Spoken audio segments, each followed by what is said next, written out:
Greetings to my dear guests on this video. I wish you a pleasant viewing and look forward to your feedback in the comments. My name is Scarlett. I'm 42, a senior analyst at one of the largest technology firms on the West Coast. Or at least, that's what it says on my business card. What it doesn't say is that I'm also the reason our company's valuation soared past $80 billion last year. That behind every so-called revolutionary algorithm lauded in the press releases, awards ceremonies, and TEDx stages is me. But if you ask Benjamin Ross, our VP of Innovation and my direct boss, he'll flash his signature smile and tell you he led the project from the ground up. He'll say it with such unshakable confidence, you might even believe him. Hell, I used to believe him too. Benjamin is the kind of man who was born for press junkets. Tall, silvering at the temples, in a powerfully wise kind of way. Always in designer suits and shoes so polished, they reflect his ego back at him.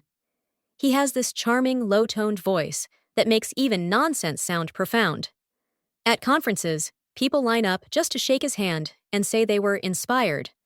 But what they don't realize is, the man couldn't code a Fibonacci sequence without crashing his laptop. For 12 years, I let him take credit for my work. Why? Because at first, I thought we were a team. That my quiet diligence and his public polish made us stronger. I was wrong. I still remember the first time I let him claim something that wasn't his. It was the prototype for our predictive behavior engine, an algorithm that could forecast user intent 5 moves ahead, like chess. He stood at that product launch, basking in applause, as if he'd birthed the code from his own fingers. I told myself it didn't matter, that the work was what mattered, the impact, the progress. I was such a fool. Every year, I watched him climb another rung. First to director, then senior VP, then head of innovation. Meanwhile, I stayed a senior analyst, a title that sounds respectable until you realize it hasn't changed since 2013. Every raise I got was quietly offset by the bonuses he pocketed. Every award I was too busy to attend, he went in my place. And I let it happen, until last month. It started small, an itch, a hunch, something in my gut telling me the foundation was rotting. Benjamin began mentoring a new hire named Lila. Young, ambitious, straight out of MIT, with a master's in AI ethics and zero clue how corporate politics really worked. I watched him parade her around the office like some shiny trophy, feeding her lines from my roadmap deck as if he'd written them himself. She looked up to him. I couldn't blame her. One Friday afternoon, I overheard them in the break room. Benjamin was telling her that Scarlett's a brilliant technician, but she lacks the vision to scale. I stood there frozen, coffee in hand, heart a drumbeat of rage in my chest. That was the first crack. The second came at the annual tech summit. We'd been working on an adaptive learning algorithm for months. My algorithm. It wasn't perfect yet, but it had the potential to redefine enterprise search. I'd written 90% of the framework myself, including the neural net sequencing that made it efficient in real time. And what did Benjamin do on stage? He pulled up my demo, skipped the technicals, and called it his latest innovation. He even winked. I didn't clap. I didn't even breathe. And then came the email. A forward, accidentally sent to me, from Benjamin to the CTO. Scarlett's becoming too attached to her code. Might be time to sunset her role or move her into a less strategic position. That was the third crack, the one that broke me open. That night, I opened a folder I hadn't touched in years. Inside, it was everything Benjamin didn't know existed. Backup copies of my early models, design diagrams, unregistered prototypes, and one last thing, a little black suitcase with a biometric lock. I'd stored it beneath my desk, marked as an archival hardware enclosure. In it, a physical drive containing my master architecture. Not the sanitized, company-owned version, but my original, clean, unlicensed, and untraceable. I held that suitcase in my lap for a long time. My heart was pounding. Not from fear, but from knowing what I was about to do. That was 2 weeks ago. Now it's Monday.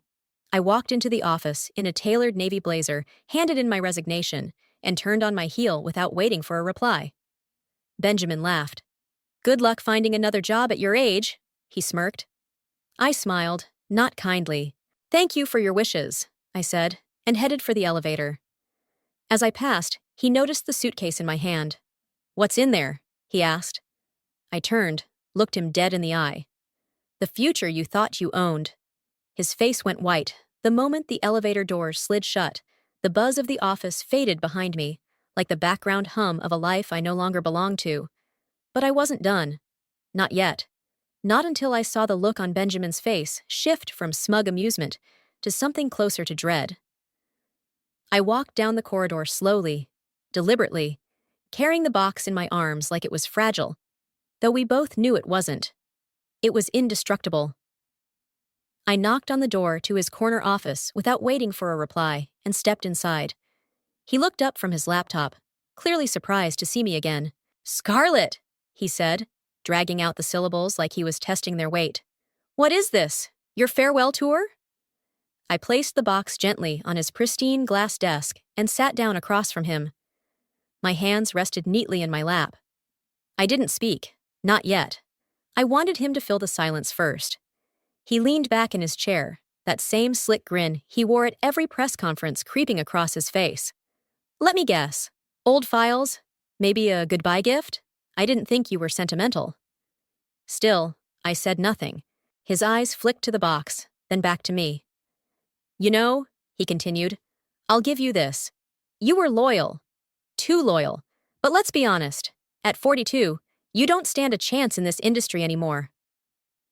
He laughed lightly, as if that was some casual truth rather than a blade. "You think anyone's going to hire you after this?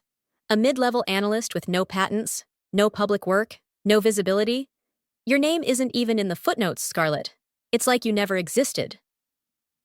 I tilted my head slightly and finally spoke. My voice was calm, steady, and cool enough to make him pause. "That's what you're betting on, isn't it?" He blinked. "That I'll walk away quietly. That the last 12 years of my work will be buried in your shadow, with no trace I was ever here." Benjamin opened his mouth, but I raised one hand and set a slim silver drive on top of the box. "This," I said evenly, "is a full archive of every project I've worked on. Version histories, annotated commits, development logs with timestamps, private documentation, metadata, even internal emails, everything, from concept to deployment, including the files you presented as your own." He sat up straighter now, eyes narrowing just slightly. The grin didn't vanish, but it cracked at the edges. "I always kept a clean trail," I said, "because I've known for a long time that the day would come when you'd try to erase me. I didn't expect it to take 12 years. But here we are." He scoffed, trying to recover his balance. "You think having a few files is going to change anything?" "No," I said simply. "I think having all of them already has."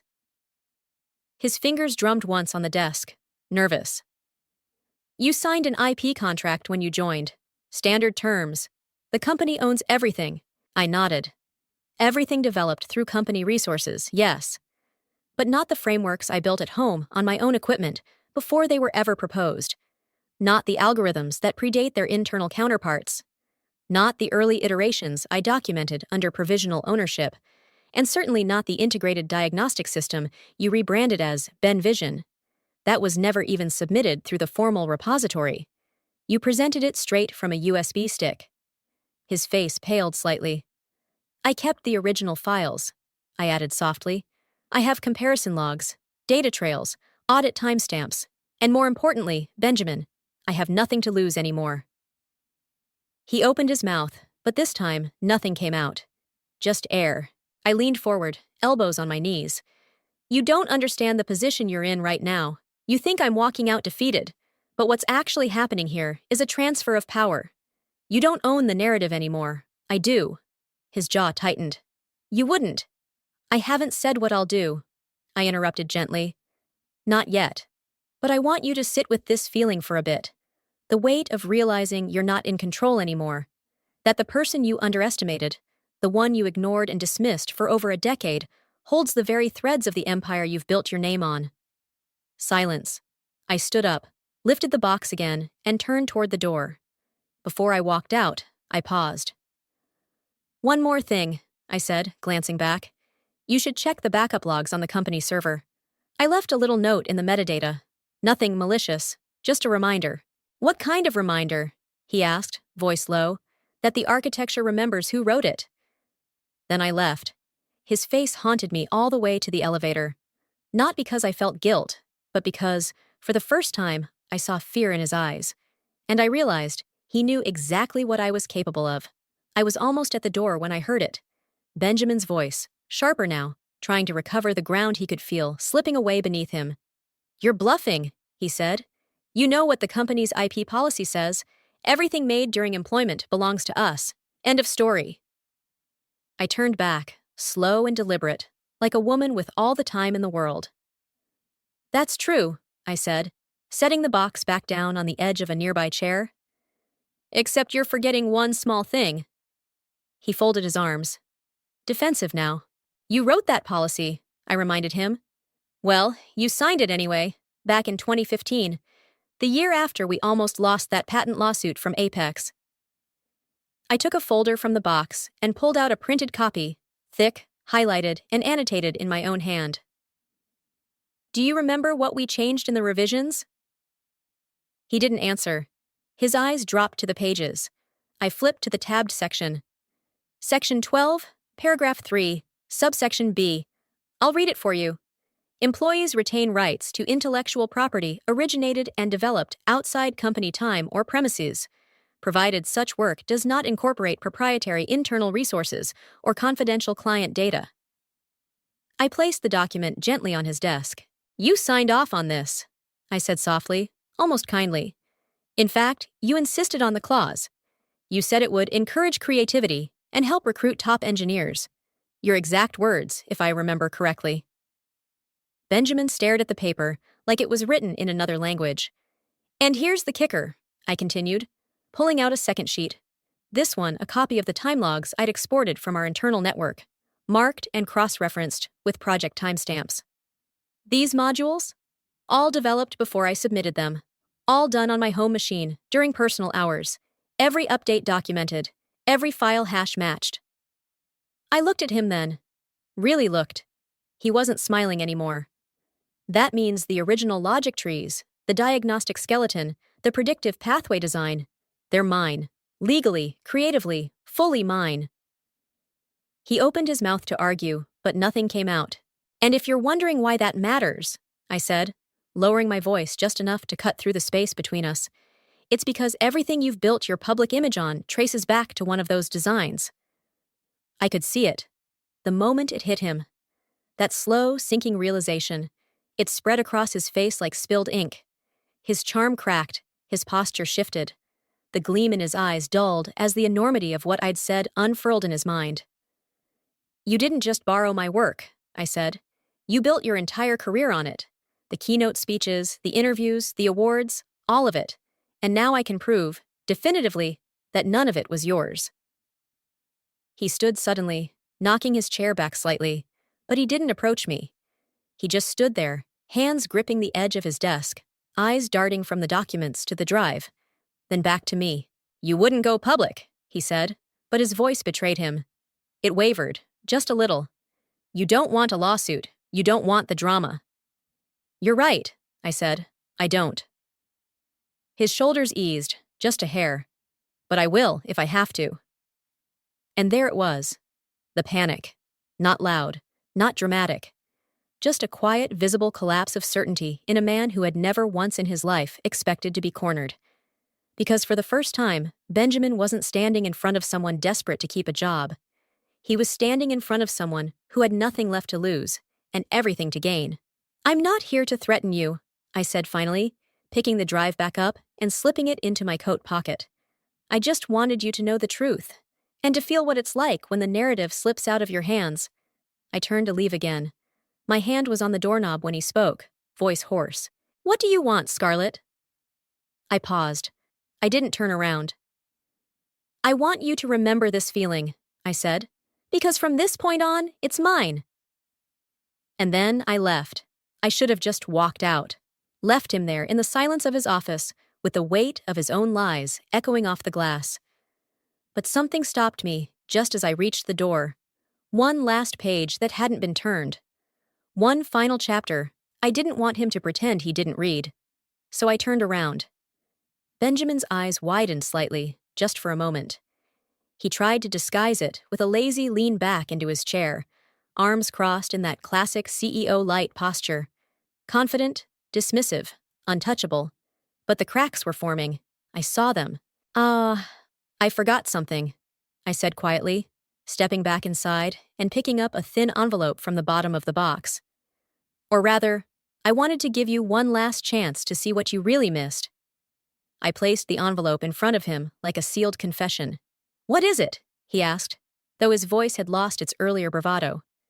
It was thin now, paper dry. A ledger, I said. 18 months in the making. He raised an eyebrow, trying to play indifferent. A ledger?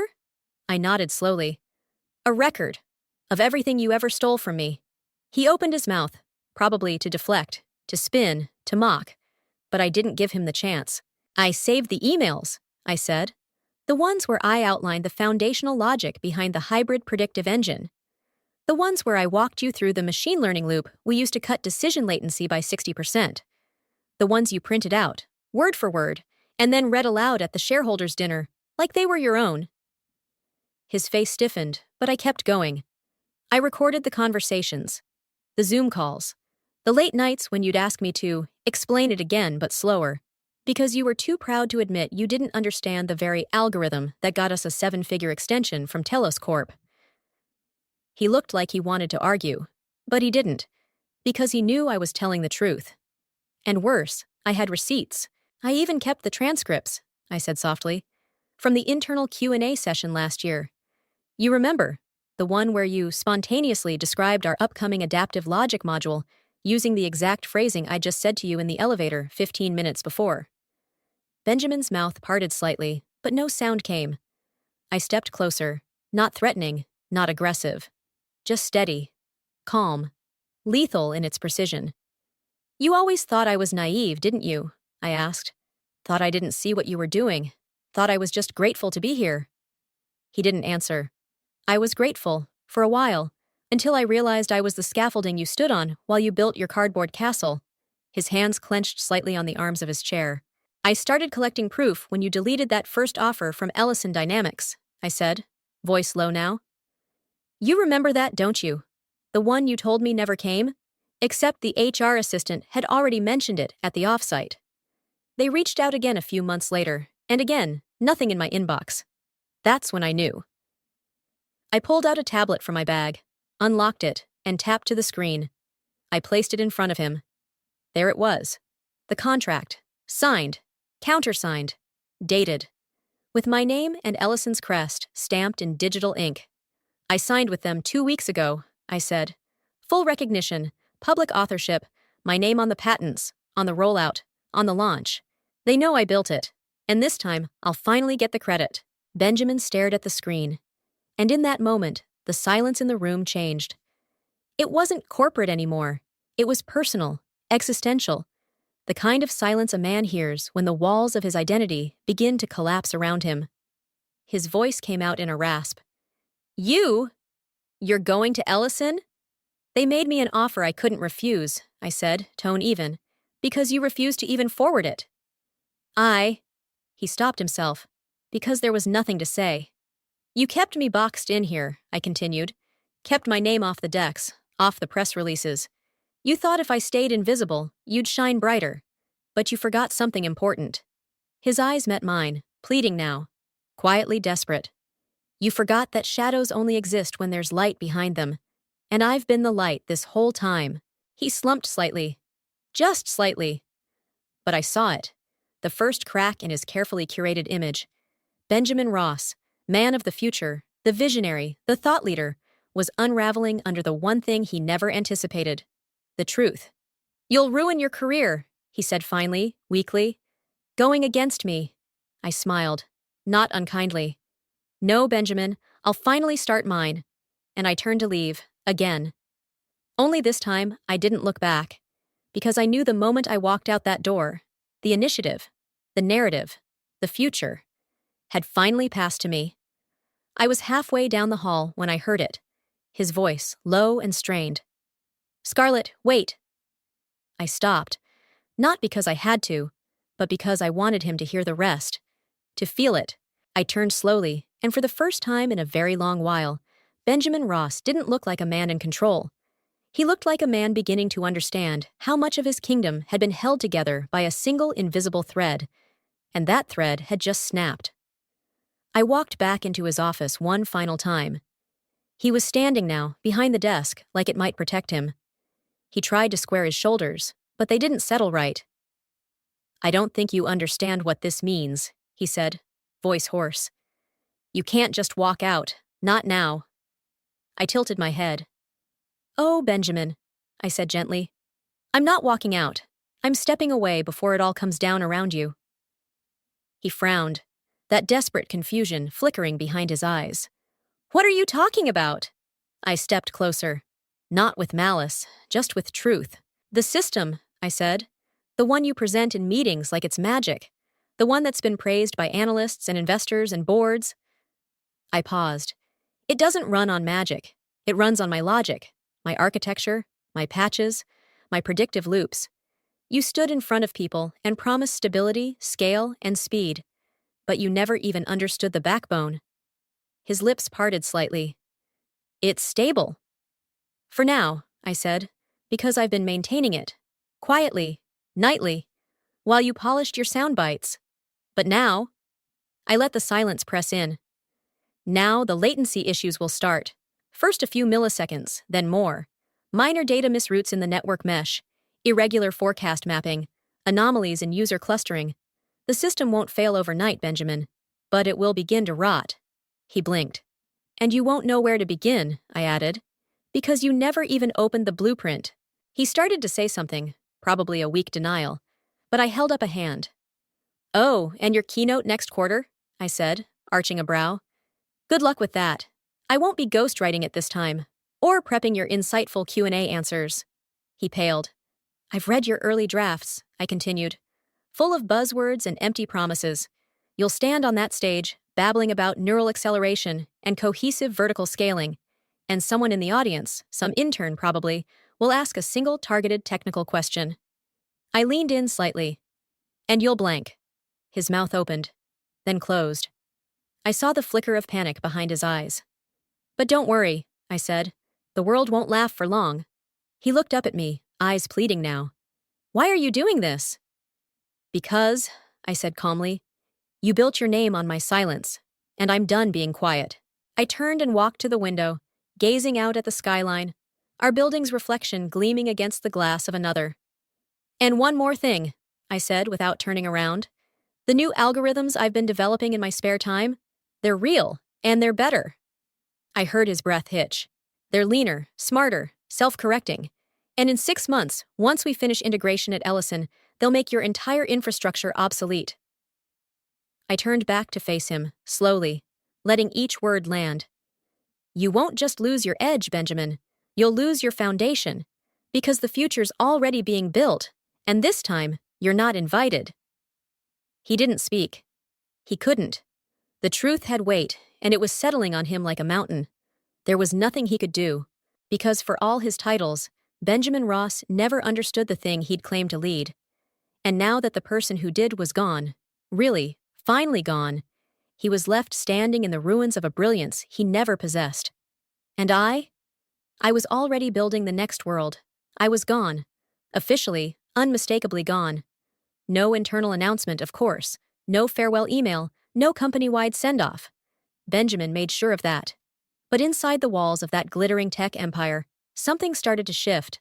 And outside, in the places where it really mattered, on the stages, in the interviews, under the spotlight, the unraveling had already begun. At first, it was subtle. His next LinkedIn post landed with a dull thud. A jargon-filled caption attached to a photo of him standing in front of a server rack he didn't know how to read. "Innovation isn't a product. It's a mindset," he wrote. Only 5 likes. Interns reposted it with cautious enthusiasm, the way you do when you're still too new to see the difference between a leader and a man in a tailored suit holding someone else's work. Then came the quarterly press brief. He stood behind the familiar podium, same gelled hair, same designer suit, but something about the way he held his hands gave it away. He didn't know what to do with them. No note cards this time, No whispered suggestions in his earpiece, no scarlet in the wings. He spoke in glittering generalities. Our AI division continues to break new ground in scalable intent prediction across multi-platform touchpoints. A tech reporter from The Verge raised her hand. Can you speak to the underlying improvements in your intent mapping? What changed in the data architecture since Q3? Benjamin blinked. He smiled tightly and said, well, the real innovation lies in the synergy of layered integration. There was a pause. An audible pause. And then the typing began. Reporters, analysts, experts. They knew that kind of answer. It was the kind people gave when they didn't have one. 3 days later, a short piece appeared in Wired Tech Brief. Sources close to the firm suggest a recent leadership shift may have left the innovation wing rudderless. While VP Benjamin Ross remains the public face of development, some are starting to question whether the ideas he champions are actually his. Another week. Another red flag. The annual Pacifica Tech Summit, normally Benjamin's playground. He took the stage in his usual confident swagger, microphone pinned to his lapel, grin plastered on his face like armor. Today, he said, we're entering a new phase of cognition-driven infrastructure. In the front row, a panel of researchers exchanged looks. The keynote rolled on. Flashy phrases, big visions, vague promises. But when the Q&A opened, the tide turned fast. Can you walk us through the model hierarchy of your dynamic learning engine? A professor from MIT asked. He coughed. It's, a recursive multinode. He looked around, eyes darting like he was searching for a cue card. Paradigm. The professor frowned. Could you be more specific? I'm not here to give a lecture, Benjamin said with a forced chuckle. We focus on outcomes, not just blueprints. But the murmurs had already started. By the end of the summit, the buzz in the lobby wasn't about what he'd unveiled. It was about what he couldn't explain. On Twitter, a thread went viral. Watched Benjamin Ross dodge 3 basic architecture questions at Pacifica Summit. Either he's hiding a breakthrough, or he's bluffing hard. Spoiler, it's not the first one. I sat in my new office at Ellison Dynamics, the thread glowing on my screen, a warm cup of tea in my hands, and the sunset bleeding across the city skyline. No anger, no gloating, just quiet satisfaction. Because the cracks had begun, not in his reputation, but in the illusion he'd spent over a decade curating. Without my voice behind his words, his empire was just an echo chamber, loud but empty. And the world was starting to notice. It was late, just past 11. I was home, sitting barefoot on the floor of my apartment, going over the final drafts for Ellison's product reveal, my product, my code, my name on the header. The soft hum of the city floated through the window, and for once, I felt calm, and then my phone rang. I stared at the screen for a moment, stunned. I hadn't seen that name in weeks. Benjamin Ross, the man who used to text me at all hours with last-minute polish requests, who once forwarded me a full slide deck at 2 a.m. with the note, "Make this sound like I know what I'm saying." I let it ring 3 times. Then I answered. "Scarlett," he said, his voice dry and tight. "I know it's late." I didn't respond. He cleared his throat, then tried to speak with his usual clipped assurance, but it fractured. "The conference is tomorrow." "I know," I said simply. I need your help." There it was. No pretense, no manipulation, just raw panic wrapped in desperation. "I need the slides," he rushed on. "The framework diagrams, the pitch angles, even just bullet points. I've rewritten the deck 3 times and nothing makes sense. It's just—" He cut himself off with a frustrated exhale. I waited. Let the silence do its work. Then, barely above a whisper, he said it. "I don't know what I'm doing." I froze. He continued, voice rough now. "I never did. Not really. I said what you wrote, memorized what you explained. I never understood the architecture. I barely grasped the logic. I was afraid to ask questions because it would make me look small. You—" He stopped again. And when he spoke next, the words came slower. "You made me look brilliant, Scarlett. For 12 years, I stood in rooms and smiled while they clapped. But the truth is, I was terrified someone would ask me something real. And now they are. I felt something tighten in my chest, but it wasn't pity. It was the ache of 12 years of being invisible, of shrinking myself so he could be seen. He swallowed hard. I'm begging you, just walk me through it. One last time. I closed my eyes. I remembered the time he told me, laughing, that my technical tangents made people glaze over in meetings.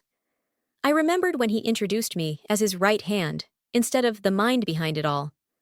I remembered the awards where he didn't mention me. The applause that should have been mine. No, I said, softly but clearly. He didn't respond. I'm not coming back, I said. I'm not cleaning up your mess. I did that for 12 years.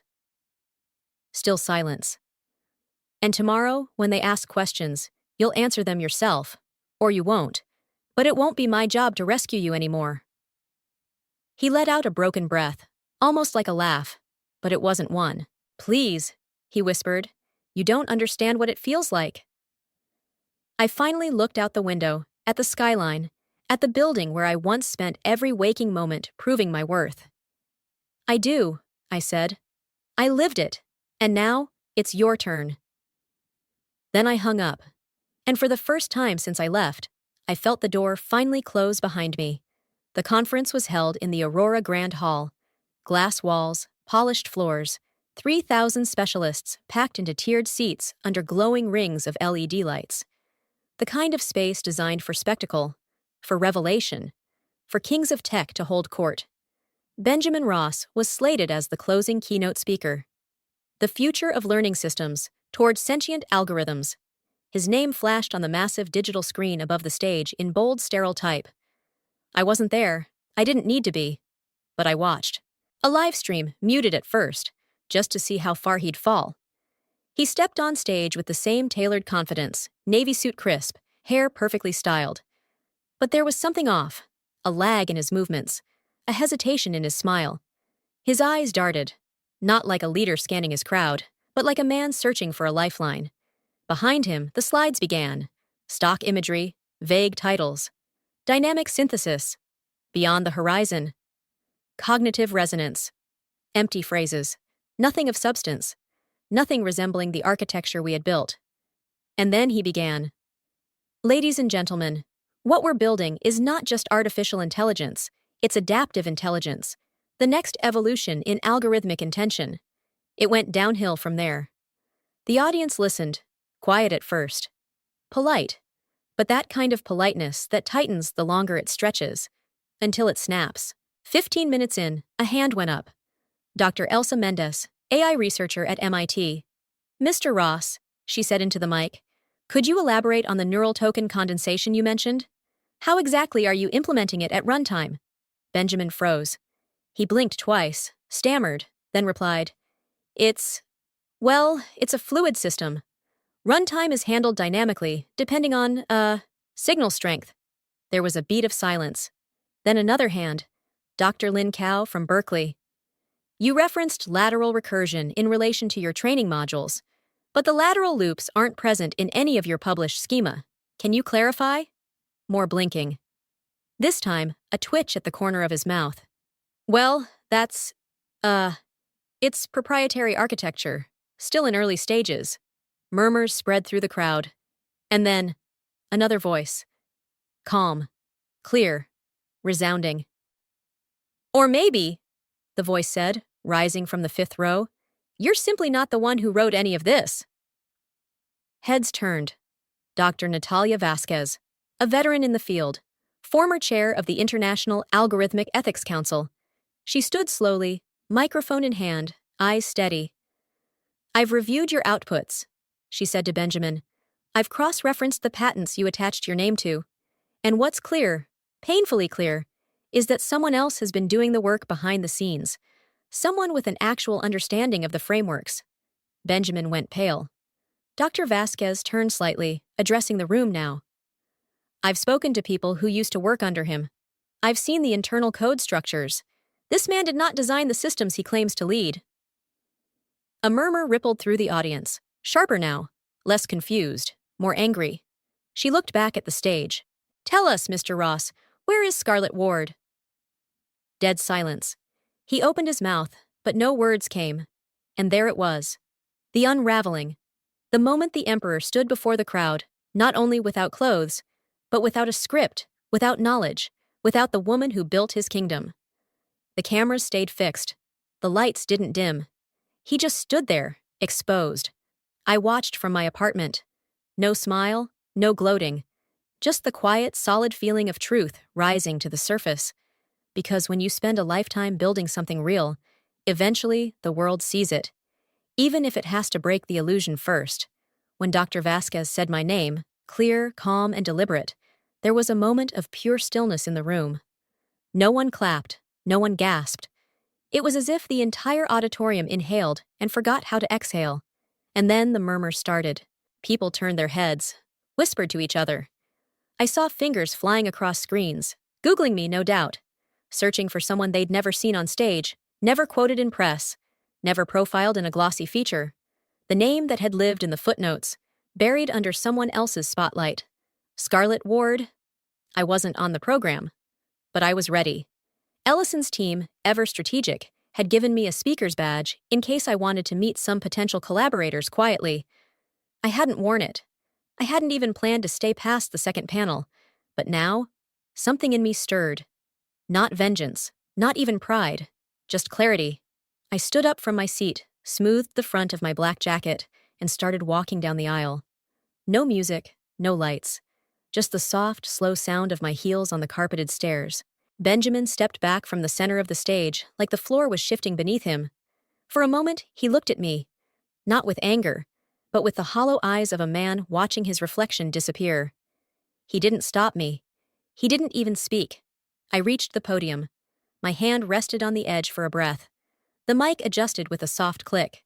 My name, I said, is Scarlett Ward. 3,000 faces stared back at me.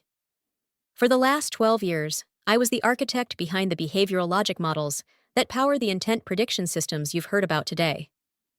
No one moved. I designed the adaptive feedback loops, the decision-weighting architecture, and the language processors that made the interface not just faster, but intuitive. The screen behind me flickered. Not a corporate deck, not branded noise. My code, my diagrams, my original framework. Today, I said, for the first time, I'd like to show you what I actually built. And I began. No theatrics, no slogans, just real language. I showed them the lattice structure that made behavioral deviation analysis possible, how we trained the system not just on what users clicked, but on what they hovered over, what they almost selected, what they stopped themselves from doing. Prediction, I said, is not about knowing the future. It's about recognizing patterns people don't realize they're creating. The slide advanced. This is our cultural filter mesh, I continued.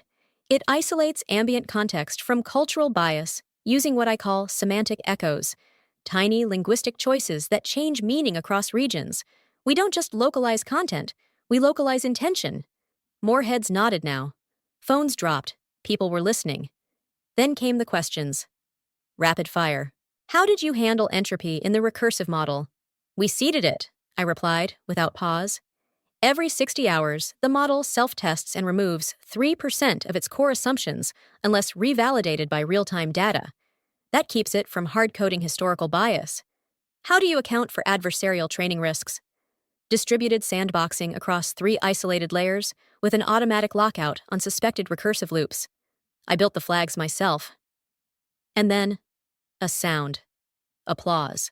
Slow at first, from one corner of the room, then another. Then it surged, wave after wave, until the room filled with something I had never felt before. Not just respect, recognition. Not for who I supported. Not for who I worked under, but for who I was. The woman who built the system they couldn't stop talking about. The woman whose name had never been on the banner. Until now. I stepped back slightly and glanced toward the wings. There stood Benjamin, alone, hands clasped uselessly in front of him, his face pale and unreadable. He hadn't left, but no one was looking at him. He wasn't the story anymore. I was. A moderator stepped forward, stunned but smiling. Ms. Ward, would you be open to presenting your full model breakdown at our closed technical summit next month? I nodded. I've already uploaded the documentation, I said. Another ripple of quiet laughter, the good kind. I took one last look at the audience, their eager eyes, their questions, their curiosity, and something inside me clicked into place. This was my room now, my stage, my voice, and for the first time in my life, I spoke. Not behind someone, not through someone, but as myself. Scarlett Ward, lead architect, and the world was finally listening. After the conference, Benjamin Ross vanished. No farewell post, no follow-up interviews, not even a vague, stepping away for personal reasons statement. He simply stopped showing up. The company tried to contain the fallout. Their PR team scrambled, issued one vague press release, tried to spin the summit as a shared innovation moment, but no one bought it.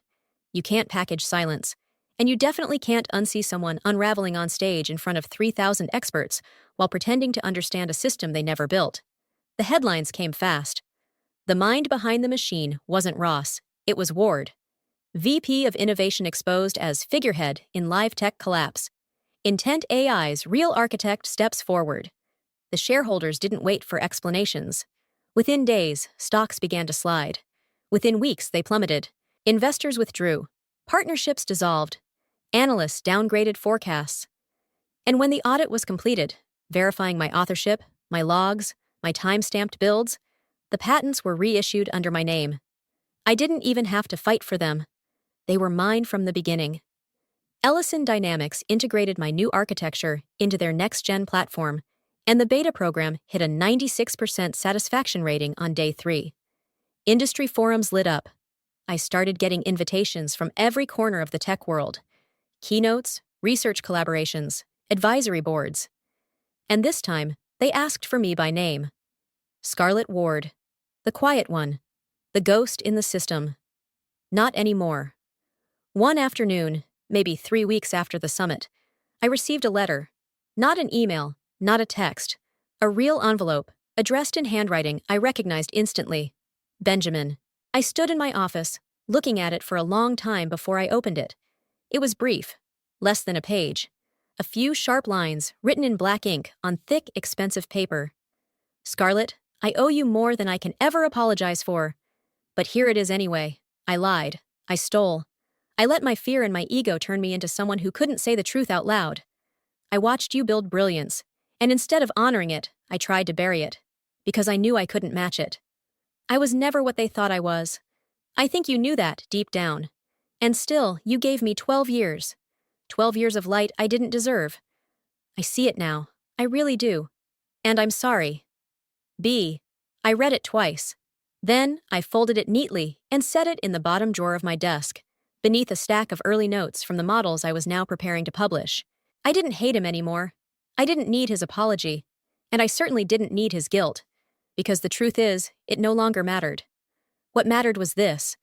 I had become who I was from the very beginning. Only now, the whole world could see it. And I was just getting started.